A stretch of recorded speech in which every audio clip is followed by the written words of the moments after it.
Well, hi everyone, it's Marcus and welcome to more Zooming in the Jungle Room. I'm so excited today because I have got a Broadway legend. She's not even just Broadway, she's film, TV. We're going to find out all about it though, because she's coming to Australia with her brand new tour. Please welcome everyone, Audra McDonald. How are you? I'm great. I'm great. How are you? Good, thank you. So you're already in Australia. The tour has kicked off. Where have you started?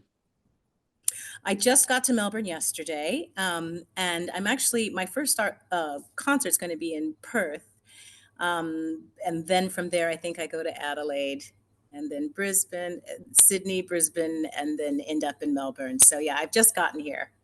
So excited because it is your first time in Adelaide. It will be Her Majesty's Theatre, everybody, 8th of May, which is not very far away. I can't believe we're talking about May already. This year is I going know. past Audra. Um, hey, let's talk about the tour shortly. Let's go back to the beginning though, all right? When you were growing up, what was that pivotal moment for you that you thought, you need to get into arts and entertainment? What was that passion for you? Um, so the passion for me was that I was a very hyperactive child, diagnosed with ADD, ADHD, you name it, I had it, and I think it was getting really distracting in terms of my schooling and whatnot. And the doctor had spoken to my parents and said, perhaps we need to think about medication. And this is the 70s, so Ritalin had just kind of come on the market, maybe a year or two, maybe three before. And my parents they chose not to go that route. And they said, we need to figure out a way to channel this energy. And I'd always sung, everybody in my family's musical. We were all singers, basically. Yep. And so they took me to a local dinner theater, and I was able to audition for their little junior company troupe. And I got in. And so the first time I got on stage with the junior company troupe, I just I felt normal. I felt like home. Oh, this feels right. It's like I got plugged into the right plug. It's like, there we go. Here I am. Was it acting and singing at the same time, or was it singing first or acting first? I think it was acting and singing at the same time because up until that point, I had dance lessons. I was in the church choir and whatnot, and then there was just always singing around my house because I had such a musical family. But it was being on stage, acting and singing and playing roles and whatnot that did it for me. So, still when you were a child, who were some of the people that you were listening to? Who were your inspirations at that time? Um, my parents, again, being very, very musical and having, I don't want to say eclectic musical taste, but very well-rounded musical taste. So I was listening to people like Leontine Price. I was listening to, there was Cleo Lane, there was Lena Horne, there was Ella Fitzgerald, but there was also Barbara Streisand. There was also Judy Garland. There was also Beverly Sills, I mean, just, and then, Tremaine Hawkins. I mean, I'm going the gospel route now, so everything, there was everything. And then Bach and Mozart and everything in our house. So all of it was a soundtrack. But in terms of like Barbara Streisand, Judy Garland, Lena Horne, um, Ella Fitzgerald, Leontine Price, those are the big ones. Now, in the history of Broadway, nobody has been more awarded than yourself. 6 Tony Awards, 2 Grammy Awards, an Emmy Award. Is there one of those awards that really meant a lot to you when you received it? I mean, they all do. It's not a body experience when you win an award because you're still you. And so there's that part of you that thinks, okay, everything's going to change now. My skin's going to be clearer. I'm going to be a better cook now. My organizational skills will be better. And none of that happens. And so it's at it's like an out of body experience. You're like, this amazing thing is happening, but I'm still me. So there's this moment where you have to come to terms with that. So in a way, it can be a very grounding thing if you let it. Does that make sense? It can be a grounding thing because you go somewhere over the rainbow and everything kind of basically looks the same, except you now have this trophy. Do you know what I mean? Yeah. So it's an incredible honor. But this is a long way of answering that. Having said all that, um, the first Tony Award was, I just I just have fuzzy memories of what went on that night, because it was just, my life was completely exceeding any dream that I had had at that moment. So And what piece of theatre was that Tony Award for? Carousel, the revival of Carousel at Lincoln Center, directed by Sir Nicholas Heitner. Yep. And out of all the plays, the theatre that you've done on stage, what would be your favorite that you've worked on? Have you got a special one? That's, I have to say, that's really hard to answer. That's like saying, well, who's your favorite child? And you're going, they all have special memories and meaning for me, and they represent a certain moment in my artistic development, and in, and my evolution as, as a being, I guess. Having said that, I know that playing Billie Holiday was like one of the most difficult things I've ever done, and I emerged from that completely changed. And that was a challenge that I wasn't sure I could meet.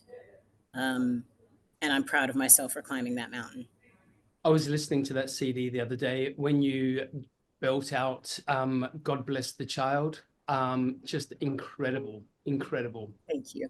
But you know what? You actually, I feel like, and you've been told this a million times, I'm sure, but I feel like, you don't just sing the songs, you actually channel Billie herself. I mean, the way that you twist your voice into, the actual character is just sensational. What a role. Thank you so much. Thank you. Now, TV-wise, The Good Wife, The Good Fight, Private Practice, The Gilded Age, but also RuPaul's Drag Race. What that would have been. How was your time on that show? Did you enjoy? Oh, I loved it. I had so much fun. So I came up in New York. I got to New York in 1988, and I was a student at Juilliard, and some of my closest friends were some of the dancers in the dance department at Juilliard, and quite a few of them had started to get into drag, and this was in late 80s in New York City, and so they were going to the limelight, and they were voguing before voguing was voguing, before Madonna got a hold of it. Yeah, you and I are similar in generation, right? Yeah. So RuPaul was a part of that scene then. So while I didn't know her personally, I was seeing her work all over the place then. And also I lived near RuPaul. So I would see RuPaul walking down the street. So so then to get to be on the show after just my whole sort of like growing up in New York, and seeing, RuPaul's incredible rise to fame, was so satisfying for me and fun. And it just felt like I don't know, it felt like coming home in a way. And I just had a ball with all those ladies. And I'm sorry, drag is one of the most difficult art forms to really truly be brilliant. You have to do it all. People don't understand that. You create the character, you have to be the character, you have to create your content, your costumes, all of that. It is such an incredibly difficult art form to truly master. And so I was in awe the entire time I was there. So going about your life, I mean, you're an advocate for so many, basic human rights. You've got your family, you've got your lovely dog, you've got an incredible professional career like we were talking about. How do you find time to juggle everything? Or do you find juggling it an easy thing to do? No, it's very difficult. Some days it feels like, you need air traffic control to keep it all, in place, especially because family is so important to me. And I've got, kids and, family life. I've got a husband, and making sure that they get the attention from me that they need. But at the same time, especially for my daughters, I want to show them that it is all possible to do it all if that's what they want. And so each day is a challenge, and you just take it one step at a time, Yep. Now let's get up to the tour, which is of course called Audra McDonald Live. What can we expect from the tour? You know, my concerts are a way for an audience to get to know me in a more intimate setting with no fourth wall, to really just let them see who I am. I try to be as vulnerable as I can to my audiences. It's very important to me to make sure that I am, you know, as honest and as open as I can be. I still make it a point to, you know, every song that I sing, I make sure there's an emotional trajectory, that there's a why as to why I'm singing each song. I'm going to be singing a lot of songs from sort of the golden era of Broadway. I'll be doing a lot of Sondheim and Bernstein. I'm singing Charlie Small, some um, modern stuff. And even a song that I first heard on TikTok as well. But I chose that particular song because I love the message of being in the moment. Do you find when you're selecting your songs for your shows, and you've done a plethora of shows, but let's talk about this one in particular, when you're selecting the songs, you must have obviously a mountain of, you know, songs that you'd love to be able to do. Do you find the process of culling an easy thing? You know, you would think it's culling, and in fact, it's more of it's the selection that's hard. Because there's a lot, you know, to choose from, but it's not so much, you know, like, you know, needling it down. It has more to do with, for me, making sure it's the right song in the moment in the show, that delivers the right message, that's in the right place for me vocally, that says what I want it to say, so that my concert is like a 7-course meal, you know, and not just a bunch of dessert or a bunch of main courses. Do you know what I mean? It's very deliberate with where I put the songs and what songs I choose for my concert. So yeah, it's harder than I think it looks, I hope. So when you're coming up with a show like this show in particular, again, is there a song that's like that you instantly went to? It's like, yes, this is a song that needs to go in it, and then set the tone for the rest of the show?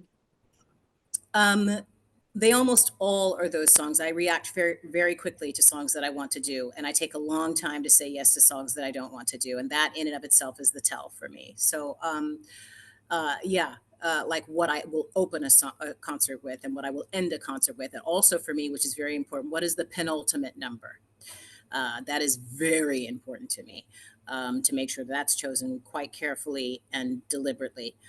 So, and you're about to go on stage, right? Let's say you're about to go on. Have you got a routine that you like to go through before you step onto the stage? Yeah, I'm very, very, very quiet. I don't like to talk to anybody for about an hour before I go on stage. I'm very quiet and withdrawn. If you didn't know me and know my process, you would think I was very angry with you, but I'm not. I just, when you do concerts, especially with, you're not hiding behind a character, there's so much of you that you're pouring out on the stage that I need to be quiet so I can reserve all of that to then give to the audience. If I'm, you know, blah blah and kikiing and all that stuff with everybody backstage before I go on stage, then I find that I'm a little too depleted emotionally. All right. Well, Audra, you know, like we said, you're coming to Adelaide on the 8th of May, 2024, which is only a week away, at Her Majesty's Theatre. I cannot wait to welcome you to Adelaide for the very first time. Everyone rush out and get your tickets. Audra, leave us on a note. Why should everyone come and see your show? What can they expect to walk away with? We're going to walk away, I hope, with an evening where we all have a communal human experience, which is what I love more than anything. Check your brain with your hat when you walk into my concert, but bring your heart to your seat, and we'll have a good time. I love it, and I will do exactly that. I promise. I will see you there. Okay. All right. Thank you so much, Thank you, Markus. Audra. Take care.